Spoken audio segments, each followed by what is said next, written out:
Un pastor adventista llegó a una iglesia pequeña como nuevo pastor y pronto se dio cuenta de que había un problema grave en esa iglesia.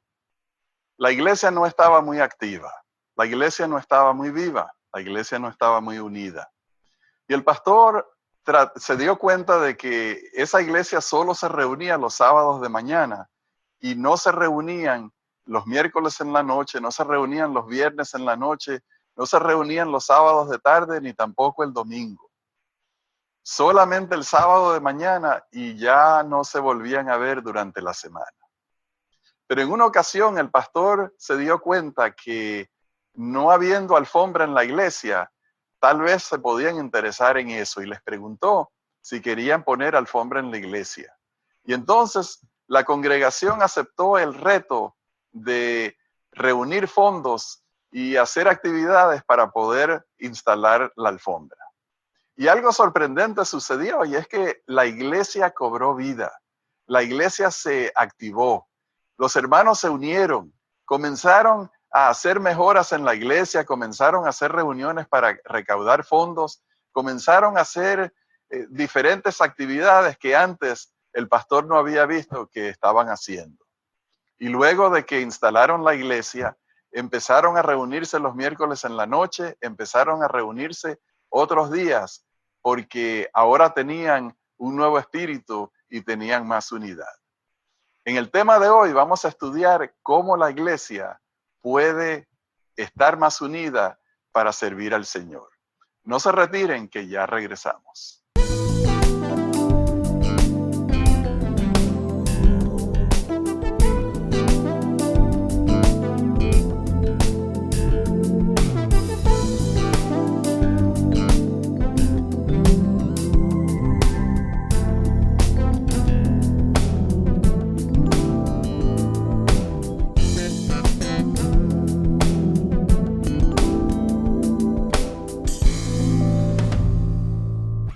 Hola, apreciados hermanos, bienvenidos a Perspectiva Bíblica. Johnny, hoy tenemos el tema acerca de la unidad en la iglesia primitiva. Este es un tema muy importante, Rafael. Y este asunto de unidad también se refiere a lo que estamos nosotros haciendo con la tecnología. Porque yo me encuentro en Pasadena, California, y tú te encuentras en... Yo estoy en Ohio, y Ohio queda a 3 zonas de tiempo retirado de ti. Correcto. O sea que estamos a 3 horas de diferencia. Para mí ahora son las 10:50 de la noche. ¿Y para ti? 7:50. 7:50. Así que algún día voy a grabar yo a las 7 de la mañana y tú a las 4 de la mañana. Así será. Pues oremos entonces para que el Señor me tenga despierto cuando grabemos a las 4 de la mañana. Oremos. Gracias, Señor, por el privilegio de estar contigo. Bendice, Señor, a Rafael. Ayúdame a mí, que juntos y esta tecnología podamos llevar tu palabra a los que la están buscando. En el nombre de Jesús. Amén. Amén. Bien, Johnny, vamos a comenzar el estudio de hoy con una historia muy conocida, pero la vamos a ver con otros ojos. Vamos a ver en Hechos capítulo 2. Cuando llegó el día de Pentecostés, estaban todos unánimes juntos. De repente vino del cielo un estruendo como un viento recio que soplaba, el cual llenó toda la casa donde estaban. Y se les aparecieron lenguas repartidas como de fuego, asentándose sobre cada uno de ellos. Todos fueron llenos del Espíritu Santo. Comenzaron a hablar en otras lenguas, según el Espíritu les daba que hablaran. La narrativa parece darnos una seguidilla que pudiéramos nosotros pensar que son causa y efecto. O sea, los discípulos estaban todos unánimes juntos y entonces vino el Espíritu Santo sobre ellos. Y nosotros pudiéramos equivocadamente concluir, Johnny, que para poder recibir el Espíritu Santo, entonces tenemos que estar unánimes juntos. Ajá, y si nosotros no logramos llegar a ese estado de unidad, entonces es cuando viene el Espíritu, pero eso no es lo que nos enseña la Escritura. Nacarile del Oriente, eso no es lo que nos enseña. ¿Y qué es entonces? Leamos más. Bueno, vamos a ir al capítulo 1 para ver el trasfondo de este estado de unidad. Entonces volvieron a Jerusalén desde el monte que se llamaba del Olivar, el cual está cerca de Jerusalén, camino de un sábado. Cuando llegaron, subieron al aposento alto donde se alojaba Pedro y Jacobo, Juan, Andrés, Felipe, Tomás, Bartolomé, Mateo, Jacobo, hijo de Alfeo, Simón el celote y Judas, hermano de Jacobo. ¿Habrán pagado por todo eso para que se queden en cuánto? ¿O hicieron reservación por uno solo? Todos estos perseveraban unánimes en oración y ruego con las mujeres y con María, la madre de Jesús, y con sus hermanos. Ok, Johnny, entonces ya vemos que ya para ese momento del capítulo 1 ya estaban en ese proceso de unidad.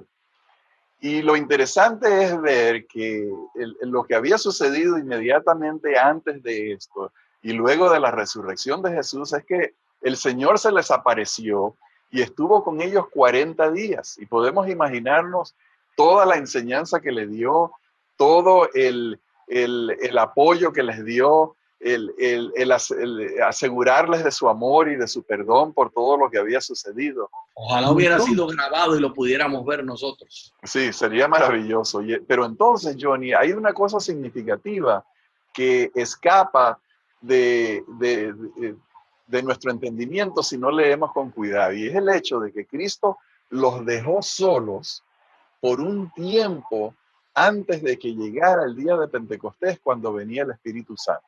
O sea, repitamos esa cronología. Está Jesús con ellos por 3 años y medio, muere Jesús en la cruz, resucita y regresa a estar con ellos 40 días.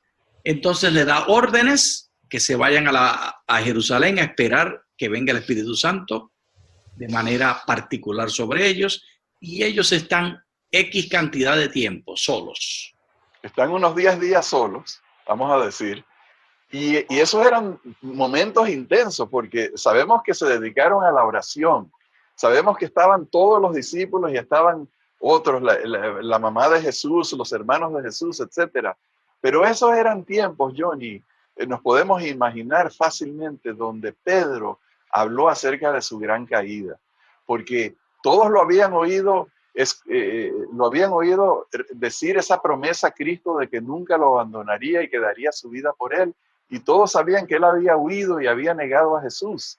Y entonces Pedro explicó y pidió perdón y confesó su gran fracaso, y este fue el momento para expresar amor, expresar apoyo y aceptación, lo cual iba a llevar a la unidad.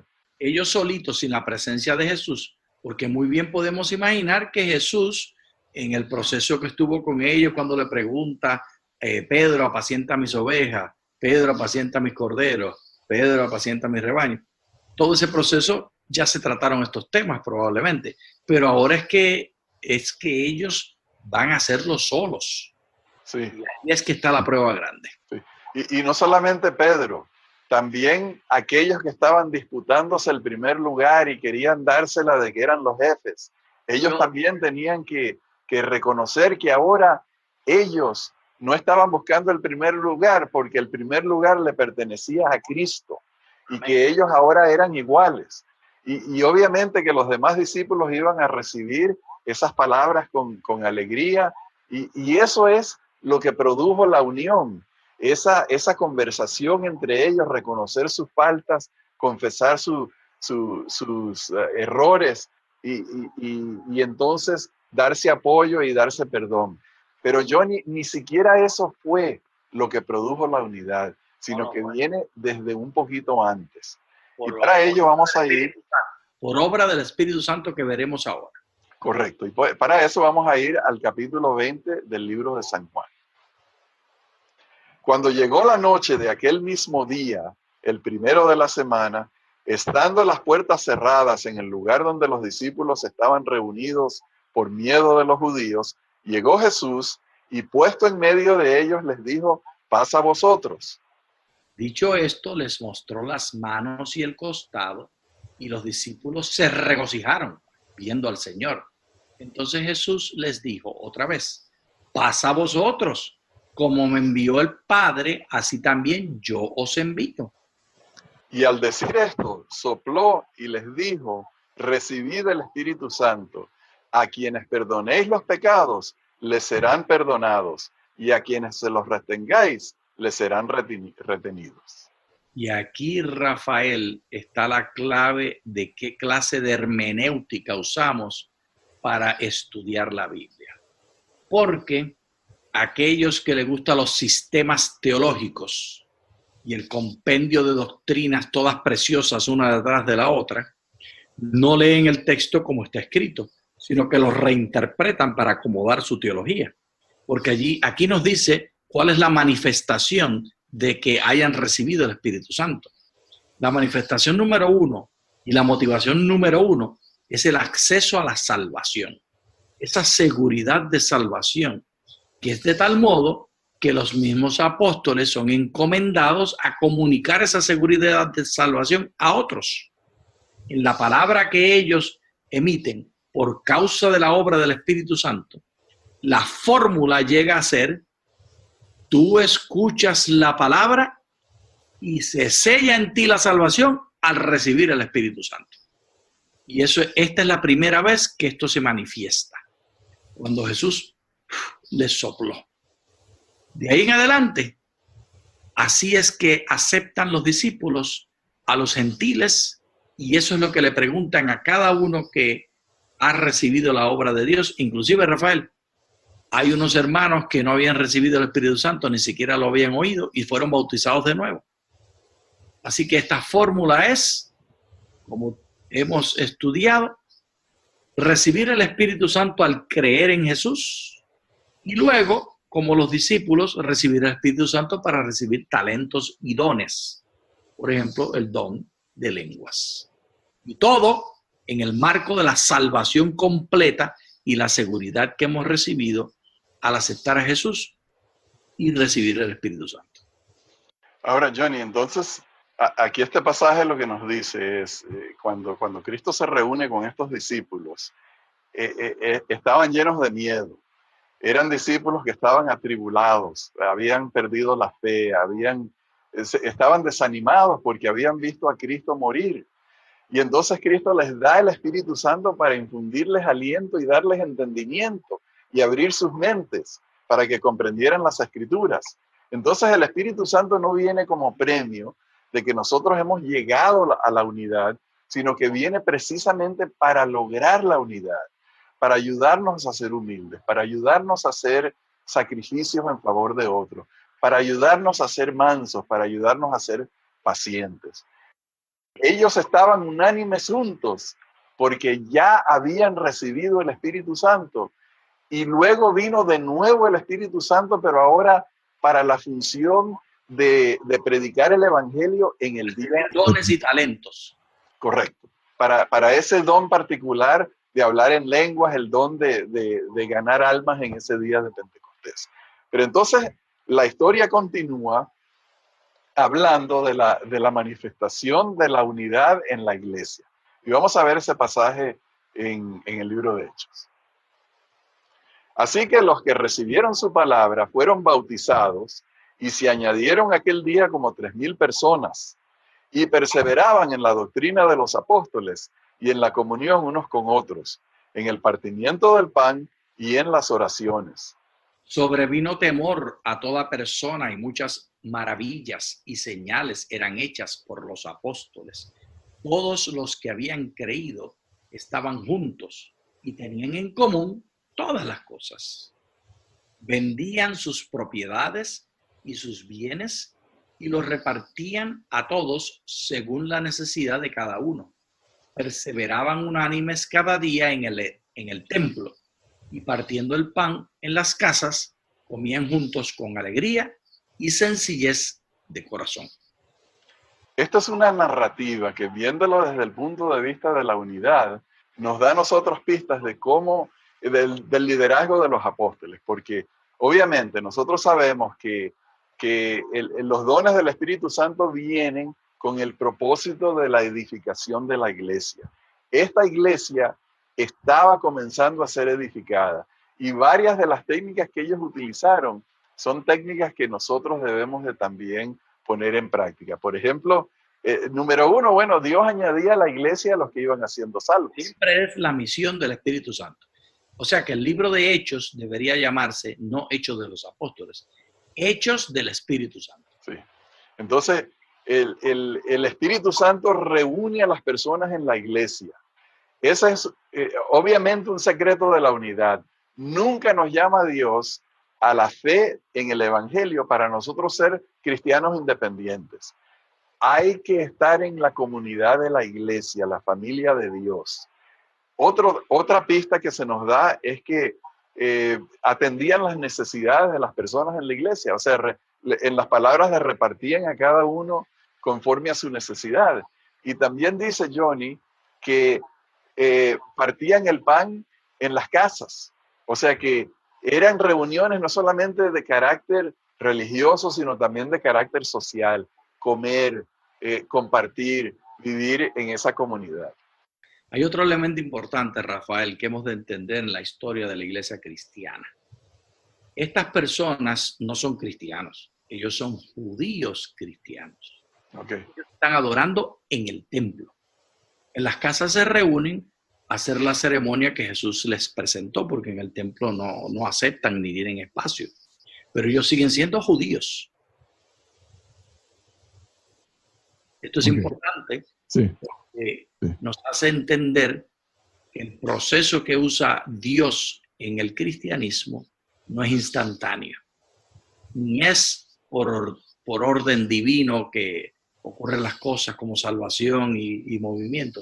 Es un proceso que el espíritu y los seres humanos juntos van haciendo e incluye golpes y caídas y un poquito de caos. Sí, bueno, y muy bien que tú mencionas eso, Johnny, porque precisamente como nosotros todos vamos a tener golpes y caídas, desánimos, preguntas que no podemos resolver nosotros, es dentro de esa comunidad que Dios trae la bendición al cristiano. Por eso es que nunca es la solución a nuestros problemas de fe apartarnos de la iglesia. Nunca. Porque así es que Dios nos trae la bendición en la comunidad de la iglesia. Y vamos a leer ese pasaje en Hechos capítulo 2. Alabando a Dios y teniendo a favor con todo el pueblo. Y el Señor añadía cada día a la iglesia a los que iban de ser salvos, los que habían de ser salvos. Amén. Y esta realidad de añadir a la iglesia, hemos de entender que iglesia no era una institución como lo entendemos ahora. Iglesia era como que una secta de los judíos, como que entre los judíos que iban al templo y que hacían todos sus sacrificios y todos sus procesos de adoración y cumpliendo sus promesas, como el resto del libro de Hechos nos presenta, por ejemplo, el capítulo 17. Además de todo eso, nos está diciendo que ellos eran salvos. El Señor está obrando aquí en este proceso entre el judaísmo y los que han aceptado la salvación en Cristo y la obra del Espíritu Santo. Y hay una imperfección y una tensión tremenda y hasta caos que vamos a ver ahora. Me parece que nos toca leerlo ahora. Bueno, el pasaje que viene ahora es el hecho de que, bueno, no seamos inocentes, ingenuos en pensar de que por el hecho de que nos hemos convertido y nos hemos unido a la iglesia que todo es perfección. Y yo comencé así. Yo cuando llegué a ser cristiano, la fe nació en mí y me uní a la iglesia adventista. Yo pensaba que todos eran muy educados en la palabra de Dios y todos eran personas muy avanzadas espiritualmente. Pero entonces uno se va dando cuenta, Johnny, que en la iglesia hay muchas imperfecciones y no tenemos sino que leer las cartas del Nuevo Testamento para darnos cuenta de todas las cosas que Pablo señalaba, Pedro, Juan, acerca del comportamiento y de las virtudes que debemos de vivir, etc. Y entonces nosotros nos damos cuenta que las iglesias de hoy en día también están en la misma condición. Pero vamos a leer cómo lo puso Pablo aquí en Corintios. Pero permíteme un segundito antes de leer. Otro elemento, Rafael, que no hemos mencionado, además de las conductas y las tensiones políticas dentro de la iglesia, también está la diversidad doctrinal. Hemos tenido nosotros la ilusión, como adventistas del séptimo día, en el proceso del adventismo, de un cambio que nos ha movido la mentalidad adventista de donde empezamos. Nosotros empezamos diciendo que no teníamos credo, que el credo nuestro era la Biblia. Y al decir eso, entonces hay oportunidad para que Urias Smith sea arriano, porque lo ve así él en la Biblia y así lo interpreta, y Jaime White y los otros sean trinitarios. Y esa tensión se mantuvo en la iglesia por mucho tiempo, hasta Dallas. En Dallas decidimos 27 doctrinas y ahora tenemos 28. Y ahora el último desdoble de todo esto en la Asociación General ha sido nombrar 4 comités para determinar cuán correcta está la interpretación doctrinal de instituciones y de individuos. Sugiero, y la obra del Espíritu Santo aquí al leer en el libro de los Hechos nos muestra que esa tensión que había incluía diversidad doctrinal. Me parece que en esta oportunidad no lo vamos a ver, pero en otra semana lo examinaremos.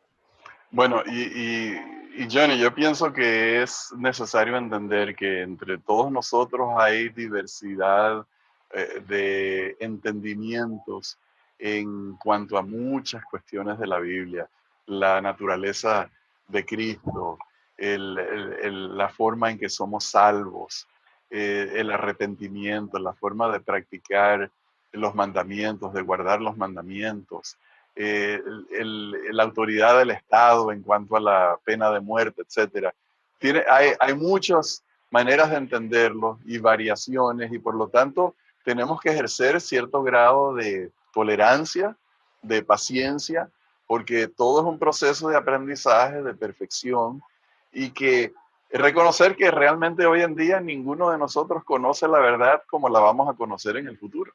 Así que la vemos como un espejo, y eran los espejos del tiempo romano. Sí. Entonces, la única manera de eliminar eso es ser como los católicos, apostólicos y romanos que tienen un papa. Nosotros no tenemos ni papa por comité, ni papa por elección de una persona. Así que mantenemos una diversidad en tensión, y esa unidad se mantiene como en el Nuevo Testamento, que estaban, ahora menciono esa diversidad que está, por si alguien se quedó pensando cuál es esa diversidad.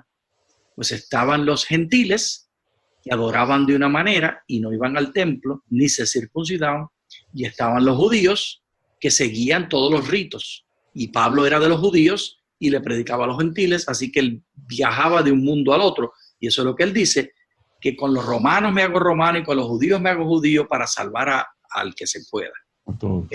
Hechos 17, léanlo cuidadosamente y ya van a encontrar cómo esta diversidad doctrinal ocurre cuando van al templo a sacrificar para cumplir un voto de nazareo, de nazariato, según Números el capítulo 6. Gracias. Ok, nos quedan 5 minutos y 47 segundos. Es que tú hablas mucho, Rafael, tú hablas mucho. Tenemos que avanzar, Johnny. Ok, vamos a ir ahora al libro de Corintios. Y poderoso es Dios para hacer que abunde en nosotros toda gracia, a fin de que teniendo siempre en todas las cosas todo lo necesario, abundéis para toda buena obra. Como está escrito, repartió, dio a los pobres su justicia, permanece para siempre. Y el que da semilla al que siembra y pan al que come, proveerá y multiplicará vuestras sementeras y aumentará los frutos de vuestra justicia. Para que seáis ricos en todo, para toda generosidad, la cual produce por medio de nosotros acción de gracias a Dios. Porque la entrega de este servicio no solamente suple lo que a los santos falta, sino que también abunda en muchas acciones de gracia a Dios.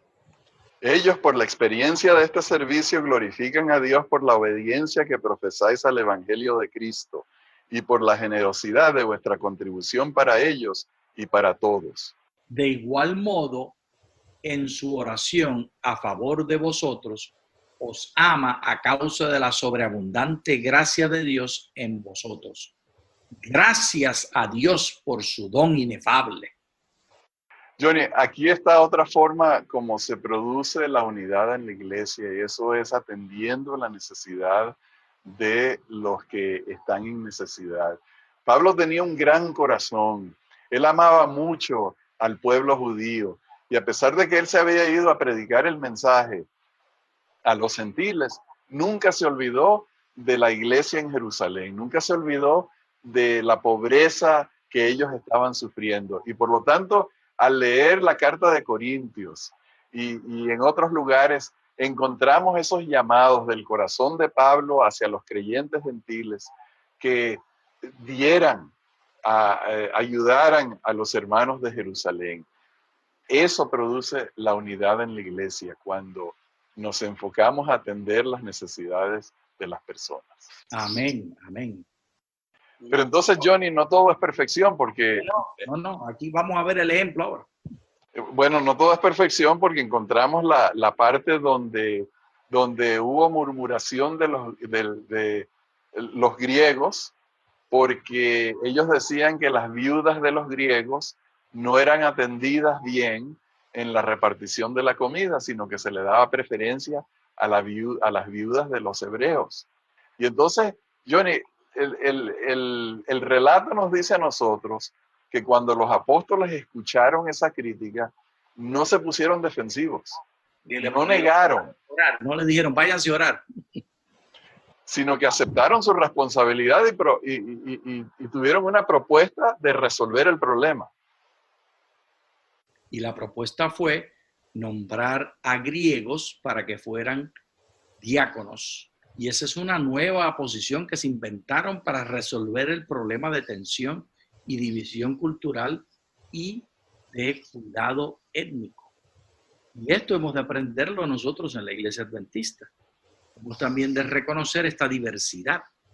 En un lugar se va a pensar de una manera y en otro lugar se va a pensar de otra. Y no le vamos a decir, váyanse a orar y sométanse, simplemente, sino que vamos a crear nuevas posiciones. Ellos estuvieron dispuestos a inventar un ministerio completamente nuevo. Y el Espíritu Santo tomó este ministerio y lo transformó para evangelismo, para algo nuevo. Es el Espíritu el que tenemos que seguir, no a doctrinas que nos quieren poner en cajitas con respecto a cómo entender la obra de la misión de Dios. Porque no importa cuán conforme estemos en que le toca a los diáconos estar en la cocina, cuando el Espíritu Santo toma a Esteban y se lo lleva a predicar, él se convierte en el primer evangelista y el primer mártir de la iglesia cristiana. Entonces, Johnny, a mí me gustaría señalar en esto es la humildad de los apóstoles. Amén. Por eso de que no trataron de imponerse, no trataron de decir, nosotros tenemos la autoridad aquí, nosotros lo hemos hecho bien y ustedes se tienen que someter, sino la humildad de ellos, de que aceptaron la crítica, que validaron, le dieron el reconocimiento a los griegos y la preocupación, la inquietud que ellos tenían.